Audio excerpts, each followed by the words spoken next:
Thanks for tuning in. My name is Aaron and I'm a sales engineer at Splunk. Today we're going to walk through the Splunk Cloud Migration Assessment Application, or scma for short, and how to get started. Once you've downloaded the Splunk Cloud Migration Assessment app from Splunkbase, you're going to want to install it on your Splunk monitoring console.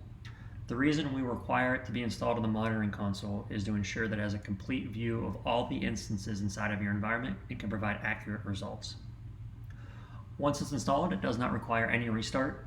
And it's very important to note that throughout these checks that we're going to be running through, it does not collect any PII, hostname, or username, or IP addresses throughout your environment. All these fields are obfuscated and are not included in the final output. Now, some background on why we've created the Splunk Cloud Migration Assessment application. This app is key to ensure a customer is a great fit for Splunk Cloud. And what we found is we wanted to standardize all of our checks to ensure that it is consistent across our entire customer base. So throughout the documentation and throughout the checks, these checks are tightly coupled and tightly related to the documentation we have online, as well as our sweet spot checks to ensure that based on the environment you have right now or want to go to, it's going to be a successful migration and you'll be a successful company with Splunk Cloud. Okay, below, once we've installed the application, you can see the pre-flight checks that we care about.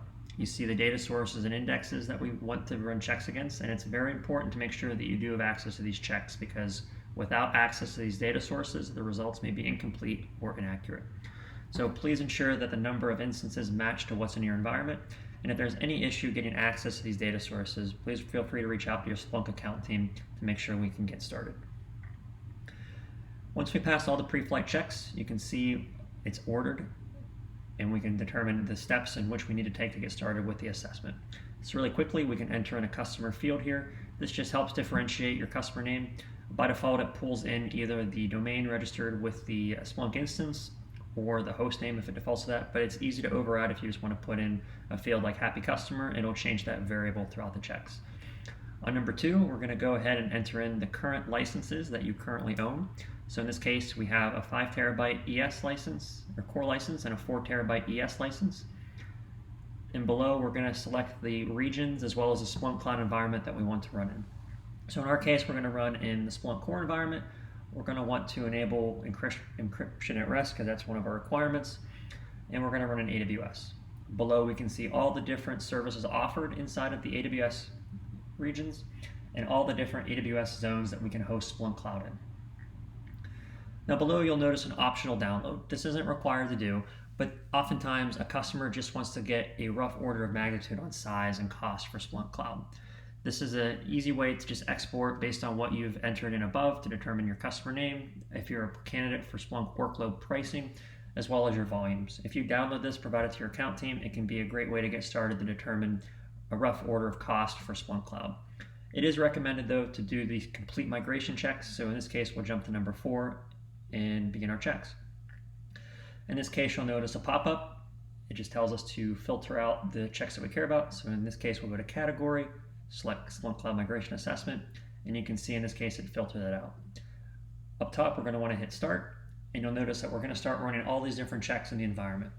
Now the important thing to note while these checks are running is that it's ran in sequence. So no 2 searches are going to run at the same time, and it's very critical in this case because it helps ensure that we're not going to overload your environment with many different checks.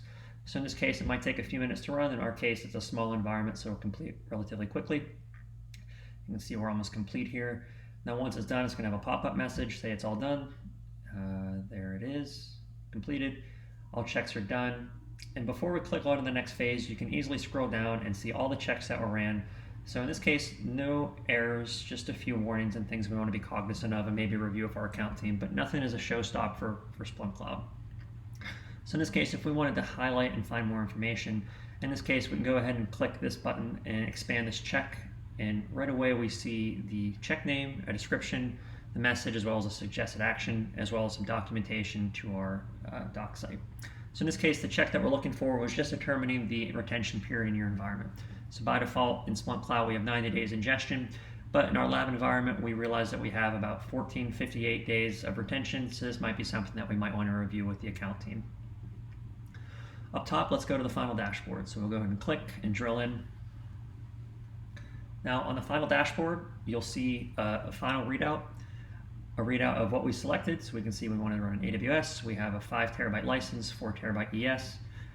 It was recommended that we are a Splunk Cloud workload pricing candidate. In this case, it's any candidate that's between 2 or 5 or 5 and above. And right away to the right, we see the SVCs for workload pricing and which options will be a great fit for us. So right away, we can see one of these 4 options could be a perfect option for us to migrate into Splunk Cloud. And from here, we would engage our account team to review the different options and pricing. Below, we can see the different license consumption. So in our case, we don't have much data coming in, but we have overlaid this with our core license that we selected at 5 terabytes. And we can see different overlays in our case. There's nothing here, but if you, in a production environment, you would see the average daily ingestion as well as the actual too. Now below we see another readout of the different checks. We see that only 2 warnings. We see the values as well as the limits and suggested action on next steps. So in this case, we've realized that our data retention is slightly longer than the 90 days. So in this case, we might want to reach out to our account team to review the different types of data storage within Splunk Cloud. Now below we see Picard says we're a great fit for Splunk Cloud, and again we see that quick sales download. Now in some cases you may have a failure, and we can easily override this and show below. We do have the ability to export all the different checks that were ran inside of your environment. Now this isn't required to be done every single time, but if you have different sweet spots, failures, this will show automatically, or if requested by your account team, you can easily enable this. If you do download the results, it's recommended to send it via a P4 support ticket back to Splunk.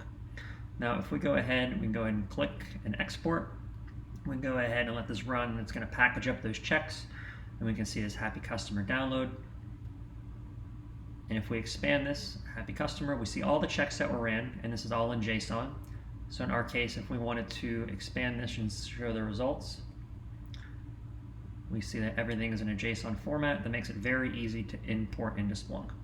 Now with those results, we can then at Splunk inject those data and also report on the findings of the assessment. Now before, if you wanted to see the results before sending to Splunk, you could easily navigate over to this dashboard. And this dashboard will do a quick inspection just to show you what fields are in there. Now you remember I mentioned earlier that we don't collect any PI or host names. This is a great way of just validating once again and showing that the different fields that we do export as part of our checks before sending to Splunk. Thanks again for your time today. If you have any questions, please feel free to reach out to your account team, and hopefully the Splunk Cloud Migration Assessment application will move you into Splunk Cloud. Thank you.